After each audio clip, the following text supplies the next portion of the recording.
4일까지 무조건 이 추경을 통과시키겠다고 민주당에서 하시는데 결국 그래서 좀 강한 조치가 필요하다고 생각을 했고요. 효과는 지켜봐야 되겠습니다만 최근에 급등세에서는 약간 진정한 효과는 있을 거라고 기대합니다. 자, 그건 거시적으로 저도 100번 양보해서 좀 진정해서 그럴 수도 있다고 생각해요. 근데 장관님, 미시로 내려가 보면요, 강남 아파트, 서울 주요 지역 아파트 살 수 있는 사람들의 그 진입할 수 있는 장벽을 현실적으로 청년들과 조금 대출해서 사고 싶은 분들을 완전히 막은 거예요. 시장 자본, 시장 경제를 운영하고 주책도 상품이란 걸 부정하는 않은 이상 대한민국 어떤 상품이 누구는 돈 있어도 살 수 없고 누구는 돈 있으면 살 수 있다, 이런 상품이 어디 있습니까? 대출 규제라는 거 이렇게 함부로 하는 거 아니에요. 이것이 가져올 효과, 거시적으로 한두 달 새에 잠깐 집값 내려갈 수는 있겠지만 이 청년들 열심히 일해서 맞벌이해서 서울 주요 지역에 아파트 하나 사고 크게 바라지도 않아요. 어느 정도 자산 증식을 원하는 사람들에게 정말 절망감을 안겨준 거예요. 부모한테 증여 받아서 상속 받아서 현금 제외 있는 사람 지금 신났어요.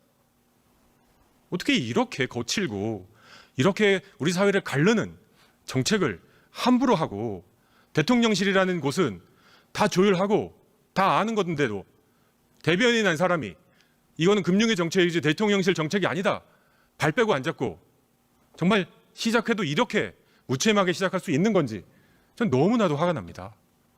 부동산 정책 함부로 건들지 마십시오. 실력 없으면 그냥 못하겠다고 하세요. 이렇게 말도 안 되는 문재인 정부에서 25번 했어요. 그 결과 다 아시죠? 대한민국처럼 이렇게 부동산 갖고 모든 국민이 씨름하고, 대한민국처럼 부동산 다음에 이렇게 불로소득, 투기에 모든 국민이 매달리는 나라 제발 좀 만들지 마시고, 민주당 이번만큼은 좀 제발 실력을 발휘해서 부동산 폭등을 좀 막아주십시오. 추경으로 잠깐 얘기하겠습니다. 기재부 아까 말씀하시는데 뭐 내용에 따라 19조 8천 또는 22조 8천, 그래서 결국 45만 원 세금 더 걷어서 25만 원 나눠주는 거다라고 했는데요. 제가 나머지 10조는 도대체 어디서 빼왔나 봤더니 참 안타깝고 화가 나는 데서 빼오셨어요. 제가 어젠가요? 그젠가요? 교육위 상임위에서도 얘기했는데요. 이번 추경 10조 마련하시느라고 다른 여러 예산 부처에서 진짜로 많은 예산을 짜내셨어요. 가장 많이 예산이 삭감당한 부처가 어딘지 아십니까? 차관님? 교육부예요. 교육부 차관님, 틀립니까 제가? 네, 외형적 규모로는 지방교육재정 교부금 삭감으로 규모가 제일 큰 걸로 알고 있습니다. 네, 얼마 삭감됐습니까? 지방재정 교부금 포함해서? 약 2조 원입니다. 넘죠. 정확하게 얘기하셔야죠. 얼마예요? 2조 얼마입니까? 2조 저희가 삭감 규모가 2조 6,569억 원입니다. 2조 6천억 원은 반올림해서 3조지 그걸 어떻게 2조라 그러세요? 2조 6천억 원 10조 뽑아내는데 교육에서 뽑아내셨어요. 참 못할 짓이라고 생각해요. 그중에 제가 한 가지만 얘기 드릴게요. 그중에 한 1,000억 가까이를 우리 학생들, 대학생들 근로장학금용으로 만들어냈는데 거기서 빼셨어요. 그럼 2학기에 우리 대학생들 이제 근로장학생 할 근로장학금이 없어지는 거예요. 한 14만 명에게 줄 일자리가 없어져요. 근데 뭔지 아십니까 이게? 자, 이제 너 일해서 벌 줄 돈, 일자리는 없애는데 걱정하지 마. 아무 일도 안 해도 그냥 우리가 돈 줘. 15만 원, 20만 원 받을 거야. 그러니까 일해서 돈 받을 생각하지 말고 그냥 우리가 너 입에 넣어줄게. 뭐 이런 정신을 대학생들한테 가르쳐 주는 겁니까? 우리 기성세대, 우리 대학생들한테 이런 얘기해도 되는 겁니까? 근로장학금까지 탈탈 털어서 전국민 재난지원금 15만 원, 20만 원 주는 게 도덕적으로, 윤리적으로, 경제적으로, 교육적으로 정말 맞다고 생각하십니까, 여러분? 이건 아니라고 생각해요. 빚내서 45만 원을 국민들한테 다 뺏어서 15만 원, 25만 원 나눠주면서 생색내겠다고요? 게다가 대학생 근로장학금 1,000억까지 뺏어가지고 전 국민 재난지원금 나는데 쓰겠다고요? 그러면서 이 정부가 좋은 정부라고요? 저는 그렇게 생각하지 않습니다. 다시 한번 정말 일하는 사람, 성실히 일하는 사람이 더 대우받는 나라를 위해서 예산을 다시 한번 조정해 주시기 바랍니다. 이상으로 마치겠습니다. 먼저 앞서 그 조정훈 의원님께서 근로장학금을 빼서 이번에 소비 쿠폰을 발행한다는 말씀을 하셔가지고 깜짝 놀랐어요. 진짜 그런가 싶어서. 그래도 진짜 그러면 안 되는데 싶어서 급히 저대로 확인을 해보니까 천만다행 그런 건 아닌 것 같아요. 그래서 좀 잘못된 부분 좀 바로잡아드려야겠다는 생각에서 먼저 이 부분 기재부에 먼저 확인부터 좀 하겠습니다. 이 우리 추경이라고 하는 것이 원래 우리 본 예산 다 한 후에 집행 정도를 봐서 또 감액할 건 감액하고 증액할 건 증액하고 그렇게 하는 거죠. 맞습니다. 예, 예산이라는 것이 낭비되어서는 안 되기 때문에 뭐 최초 본 예산을 짤 때에 예를 들어 뭐 1,000억 정도의 예산이 들어갈 것으로 예상했지만 실제로 집행해 보니 그 정도 예산이 안 들어갈 것 같고 그래서 돈이 남을 것 같고 그러니 그 돈을 다른 데 쓰자 그런 추경인 거잖아요, 그죠? 그렇습니다. 네. 근로장학금 같은 경우는 현장에서 지금 집행이 잘 안 되고 있어서 네. 그 부분은 안타깝지만 저희가 불가피하게 감액을 했고요. 대신 제가 확인해 보니까 우리 본 예산 짤 때 그 2024년 본 예산에서는 14만 명 기준으로 4,691억 원 정도를 예산 책정했다가 이번 25년 예산에서는 20만 명으로 대폭 늘렸더라고요. 그러면서 예산도 6,274억 원으로 많이 늘려 잡았는데 이때는 이제 근로장학생들을 더 이렇게 좀 독려하려고 이렇게 잡으셨던 것 같아요. 그렇습니다. 네, 근데 실제 집행을 해보니까 1학기 신청률이 얼마 안 나왔다고요. 그렇습니다. 그래서 지금 추정해 보니까 뭐 올해 말까지 해도 14만 7천 명, 그래서 4,996억 원 정도 밖에는 집행이 안 될 것 같고, 그래서 1,000억 원 이상이 집행 못하는 예산으로 남을 것 같다라고 기재부에서 예상하셨다고 하는데 맞나요? 그렇습니다. 네, 통상 이렇게 예상하면 거의 그렇게 가는 거죠. 네. 저희는 이 부분 추계하고 관련해서 기재부 단독으로 한 게 아니고요. 네. 관련되는 부처하고 같이 객관적으로 추계했다는 말씀을 올립니다. 이 교육부 장관님 나와 계십니까? 네, 교육부 차관. 네, 차관님 어떻습니까? 네. 추계가 맞나요? 네, 그 지난번 본예산 편성할 때 저희가 근로장학의 필요성 그리고 수요를 고려를 해가지고 편성을 했습니다만은 1학기 때 저희가 그 집행 가능 그 실지 조사를 했습니다. 그랬을 때 안타깝게도 지금 그 교내외 근로지 운영하는 그 예상보다 적어서 저기 약 1,000억 정도의 불용 예상돼서 이번에 반영을 했습니다. 네, 결국 그러면 집행할 예산을 집행 안 해서 이쪽으로 땡겼다 이 말은 안 맞는 말이네요, 그죠? 네. 어쨌든 집행할 수 없어서 남는 예산을 가지고 이쪽으로 재원을 조달한 건데 이렇게 뭐 사실 지금 질의를 보고 계신 국민들께서는 이런 자료들을 다 확인할 수가 없으니까 잘못된 질의와 잘못된 사실 주장으로 오해를 하실 수도 있겠다는 생각이 들어서 제가 좀 다른 걸 여쭤보려고 했는데 먼저 바로 잡고 해야 될 것 같아서 질의를 먼저 여쭤봤습니다. 그리고 방금 전에 또 김종양 의원님께서도 SOC 사업을 뺐다라고 얘기하는데 그것도 제가 알고 있기로 마찬가지로 불용 예산이죠. 그렇습니다. 예, 뭐 가덕도 신공한 문제로 알고 있는데 토지 보상과 사업비 예산은 예상대로 집행이 되는데 좀 시공사와 문제가 있어서 올해 예산을 집행하지 못하는 집행하고 싶어도 집행할 수 없게 된 예산이 있다고 들었는데 국토교통부 장관님 나오 계시죠? 네, 국토부 장관입니다. 예, 그거 집행 못하는 상황인가요? 이 한 5,200억 정도의 공사비가 네. 올해는 집행이 불가능할 것 같습니다. 그래서 뭐 그 예산은 집행하고 싶어도 집행할 수 없는 예산으로 남았기 때문에 이거를 예산을 이제 쓰자 이렇게 제안이 들어온 거다, 그렇죠? 네, 그렇습니다. 네. 그럼 이 두 가지는 좀 제가 바로 잡은 게 맞죠? 제가 드린 말씀이 틀린 건 없죠? 예, 지금 방금 의원님이 하신 말씀에 대해서 이 방송을 보고 계신 국민들이 현명하게 균형감 있게 판단하실 거라고 봅니다. 네. 뭐 왜곡이 일어나거나 사실과 다른 주장이 일어나거나 또는 국민들께서 오해할 만한 그런 뭐 주장들이 있어서는 안 되겠다는 생각 때문에 한 번 더 바로 잡고요. 뭐 저희도 질의할 때 정말 사실에 기반해서 국민들이 오해하시지 않으시도록 질의하도록 더 노력 많이 하겠습니다. 일단 뭐 조정원 의원님과 김종양 의원님께서 말씀하셨던 그 부분은 좀 사실과는 일부 다른 오해 소지가 있을 수 있는 부분인 것 같아서 바로 잡았습니다. 소비 쿠폰 관련해서 제가 작년 이맘때였던 것 같습니다. 전국민 25만 원 지원금에 대해서 반대하는 필리버스터 토론을 7시간 반 동안 했었던 기억이 나요. 그때 반대할 때 반대 논구가 첫 번째는 헌법이 위반된다. 취지는 행정부에서 예산을 짜서 국회는 그것을 감액 심사하는 것이 헌법 취지에 맞다.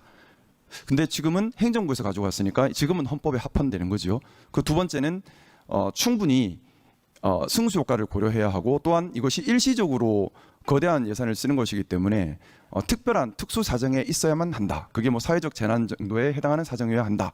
하지만 작년 6월, 7월이 과연 사회적 재난인가에 대한 의문이 있다. 이런 취지로 제가 그때 좀 반대를 했었어요. 근데 저는 좀 지금은 사회적 재난 상황이라는 생각이 듭니다. 지금은 소비 쿠폰이 필요하다는 생각이 드는데 지난 대선 기간 때 동대문 야시장에 방문했던 기억이 납니다. 그때 상인들께서 그 말씀을 하시더라고요. 12월 3일 이후에 관광객과 매출이 완전히 사라졌다.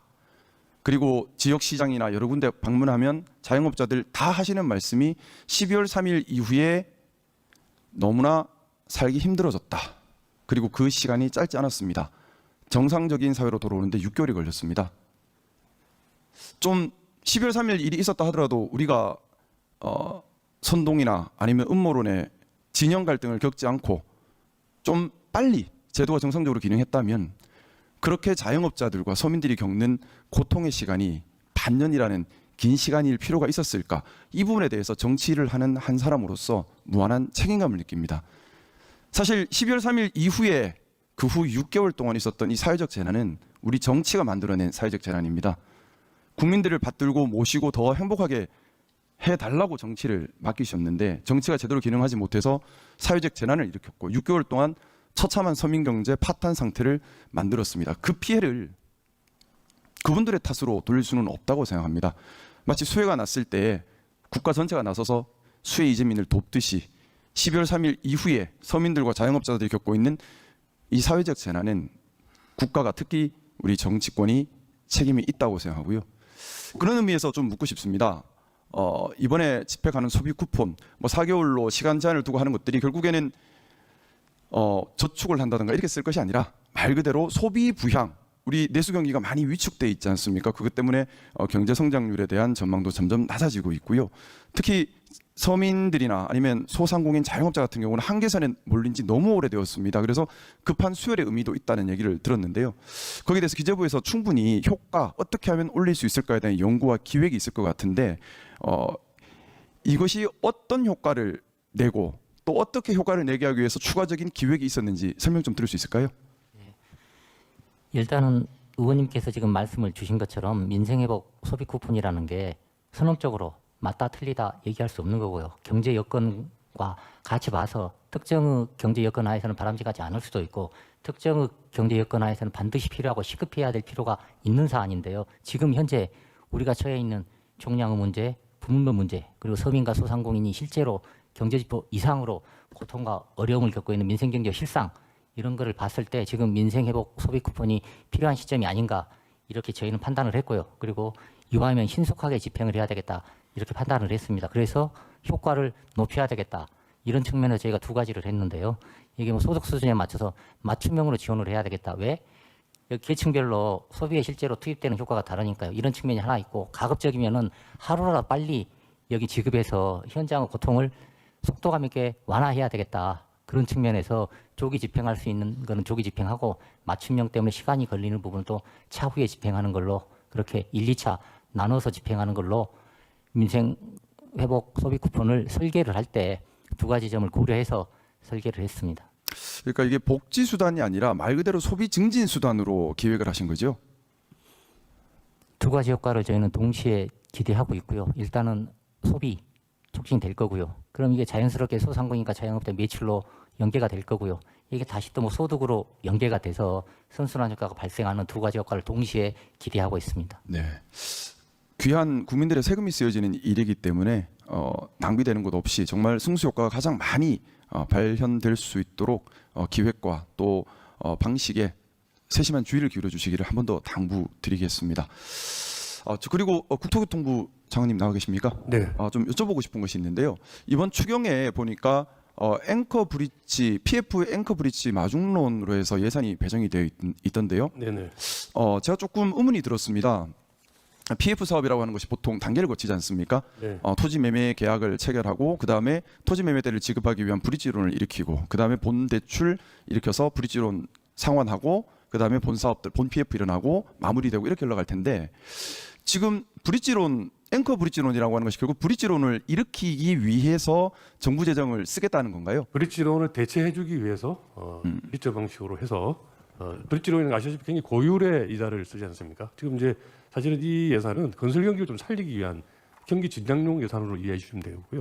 제가 이제 예산을 좀 잘 낭비되어서는 안 되니까 네. 그래서 좀 여쭤보는 건데 사실 이 부동산 PF 과정에서 큰 피해가 발생하는 것이 어떻게 보면 준공 후 미분양으로 인한 금융사 부실 문제 네. 또는 준공 전에 시행사, 시공사 부도로 인해서 수분양자들이 피해를 보는 문제 이런 부분들이 좀 큰 문제들이 되는 것으로 저는 알고 있는데 브릿지론이 일어나지 않는다고 해서 피해를 보는 사람이 사실상 사업 시행자 외에는 별로 없는 거지 않습니까?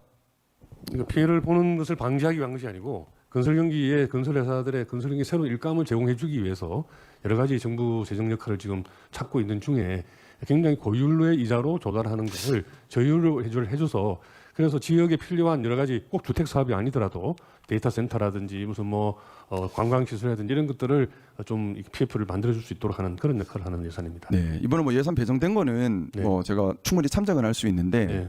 이것이 자칫 잘못된 주택 사업으로 가거나 또는 개인이 부담해야 할 사회적 경제적 리스크를 국가가 부담하는 형태가 되어서는 안 된다는 취지에서 설명을 드린 겁니다. 뭐냐 하면 브릿지론이라고 하는 것이 사업성이 있다면 일반 사금융에서도 충분히 일어날 수 있는 것이고 브릿지론이 되고 안 되고는 사실은 사업의 성패에 달려 있는 거지 않습니까? 사업성이 있는지 없는지 여부에 달려 있는 건데 이것이 자칫 지금 어떻게 보면 정상적인 브릿지론이 일어나기 힘든 또는 그것으로 해서 사업성이 확보되기 어려운 경우에 앵커 브릿지론이 이제 들어갈 텐데 달리 말하면은 그만큼 리스크가 크다는 얘기거든요. 그 리스크가 현실화되면은 이 국가 재정의 손실로 이어질 수밖에 없는 것이고 또 이 사업이 정상적으로 이루어졌을 때 이득 보는 거는 사업자에 불과한 건데 일반 국민이 혜택을 보는 것이 아니라 그렇지 않습니다. 의원님 그 사업자가 아니고 이것은 물론 뭐 공공이 사업 주체는 아니지만 저희가 지방에 특히 지방의 건설 경기를 좀 불러일으켜서 네, 지방의 제가 고용을 시간이 제한돼 있어서 조금 먼저 말씀을 재정의 올리면 역할을 제가 여러 그래서 가지로 드리는 하고 말씀입니다. 뭐냐면 중앙에 수도권에서는 앵커 브릿지론 필요 없이 브릿지론이 잘 일어날 거예요. 근데 지방은 지금 부동산 경기가 매우 안 좋습니다.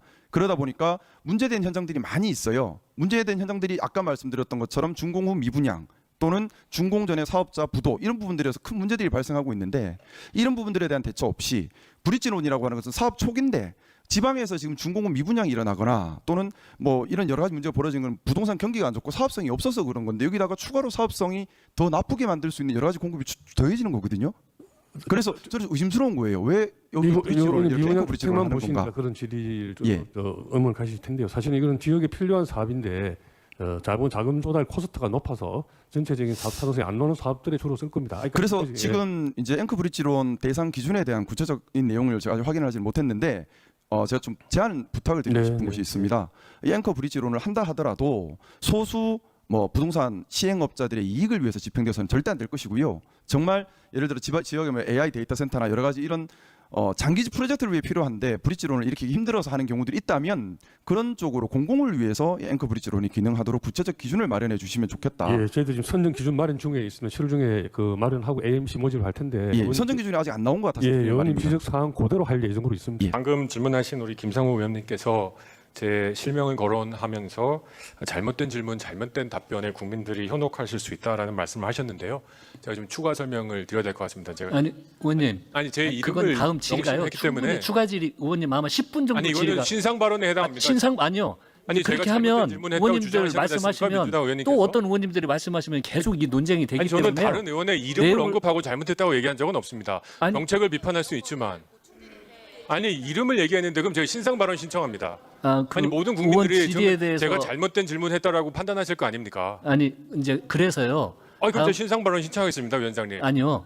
이 내용에 대해서 반박할 말씀을요. 다음에 충분히 시간이 있습니다. 아니 제가 간단하게만 그러면 말씀드리겠습니다. 의원님 또 다른 의원님들이 나와서 문제 제기하면 아니, 저는- 다른 여당 의원님들이 그것에 대한 신상 발언을 또 요청을 하면은 아니 원활한 회의 본인의 진행을 이름이 할 수가 거명되는데 없습니다. 신상 발언을 요청하는데 그거를 안 주실 수 있으십니까? 아니 질의한 것에 대해서요. 의원님 하시면 다른 또 야당 의원님께서 그러한 문제 제기를 했을 때 여당 의원님들이 또 신상 발언을 요청하면 원활한 회의 진행은 아니, 신상- 안 되기 때문에 그래서 추가 발언이 있습니다, 의원님. 준비하셔서 김상우 의원님에 대한 문제 제기가 있으면요. 내용을 준비하셔서 충분히 아니 다음- 그래서 지금 추가 저는 질의 내용을 시간이 충분히 있으니까 그때 주문했으니까 해주십시오. 아니, 이건 추가 질의랑은 다른 거 아닙니까? 제 질의가 잘못됐다고 사실이 아니라고 주장하시는 내용인데 이게 어떻게 추가 질의 내용입니까? 이건 신상 발언이나 의사진행 발언 아니, 아닙니까? 계속 위원장님? 반박을 하다 보면요. 그러면 회의 진행이 안 됩니다. 아니 좀 사실 제가 관계만 하면 말씀드리려고 아니 그러면 합니다. 야당 의원님들 또 아니, 문제 김상우 제기한 의원님이 또 다른 하실 의견이 게 있으면 있으면 하시는 거지. 여당 의원님들 또 반박하면 회의가 진행이 아니 됩니까? 저는 제 발언에 의해서 잘못됐다는 발언에 의해서 저는 저의 진위가 자, 왜곡되었다고 그것은요 이렇게 생각합니다. 정리하겠습니다. 예, 다음 그 의원님 아니, 신상 발언이 반박의 이런 거 아닙니까, 내용은요. 위원장님? 반박하실 내용은 충분히 다음 추가 질의를 통해서 아니 준비해서 추가 반박해 질의는 주시기 바랍니다. 질의고요. 보충 질의는 그거랑 완전히 다른 겁니다. 자, 이렇게 회의 진행을 보충 하면요. 질의는 위원장이 본인의 회의 진행을 할 수가 없습니다. 아니 이거 또 간단하게 제가 똑같은 1분만 상황입니다. 쓰겠습니다. 똑같은 1분만. 상황. 의원님뿐만이 아니고요. 야당 의원님들이 문제 제기하시면 여당 의원님들이 또 그것에 대해서 문제 제기를 해서 아니 근데 그건 저는 발언을 요청을 하면 실명을 저한테 거론하면서 아니, 그 똑같은 영상만 상황이 보는 일어날 수가 국민들도 있으니까요. 있었지 않겠습니까? 자, 그래서 위원장은요. 그럴 국민들이 정말 얼마나 계실까요? 우연히 보신다가 이건 아니라고 저는 생각합니다, 위원장님. 자, 아니 간단하게 자, 그 위원장님의 아니 우리 조정훈 의원님의 취지는 잘 알겠는데 그 위원장이 원하는 의사 진행을 위해서는요 개별 의원님들 간의 신상 발언이 계속 반복되면은 한 번 시작이 되면은요 여야와 관계없이 계속 반복됩니다. 그래서 위원장으로서는 회의를 원활하게 진행하기가 쉽지 않으니까요. 자 그러면 다음 그 추가 질의를 통해서 설명해 주시기 바랍니다. 예, 그런 일이 종종 있습니다. 그런 경우 신상 나중에 추후에 그 의사진행 발언뿐만이 아니고 발언 기회를 얻어서 해주시기 바랍니다.